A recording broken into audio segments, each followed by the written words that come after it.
মহালয়ার সকালে ব্যতিক্রমী কর্মসূচির উদ্যোগ নিল বাইজলবাড়ি থানা পুলিশ। সেখানে দুর্ঘটনা এড়াতে মহালয়ার সকালে বেশ কিছু বাইক সেখানে আটক করা হয়। বাইজলবাড়ি থানার পুলিশের তরফে তাদের বক্তব্য তুলে ধরা হয়েছে সংবাদ মাধ্যমের কাছে।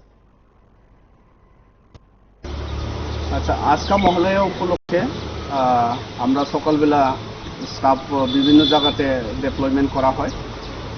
তো তখন আমাদের নজরে আছে যে অনেক বাইক রাইডাররা রাশ এন্ড নেগলিজেন্স ডেঞ্জারাসভাবে ঘোরাফেরা করতেছে। তো আমরা ভাবছি যদি তাদেরকে আটকানো না হয় যে কোনো দুর্ঘটনা ঘটতে পারে।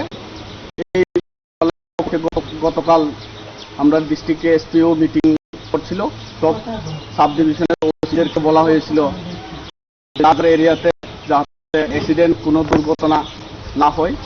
তো আমরা ওই কথাটা মনে রেখে আমরা সকাল ভোর 4টা থেকে আমরা ডিপ্লয়মেন্ট করছি। তো ফাইনালি যেহেতু তারা ঘোরাফেরা করতেছে হেলমেট ছাড়া, ডকুমেন্ট ছাড়া, তো আমরা তাদেরকে আটক করে রাখা হয়েছে।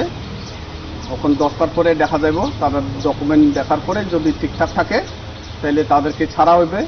আর যাদের ডকুমেন্ট নাই, ড্রাইভিং লাইসেন্স নাই, তাদেরকে এমবিএ অ্যাক্টে আমরা ফাইন করাবো বা কেস লেখা হবে ওদের বিরুদ্ধে। আপনারা শুনলেন সেখানে পুলিশের তরফে বক্তব্য। রাজ্যের বিভিন্ন জায়গায় এভাবেই সেখানে যান দুর্ঘটনা এড়াতে বা রোধ করতে ব্যবস্থা নেওয়া দরকার বলে সচেতন মহল মনে করছে।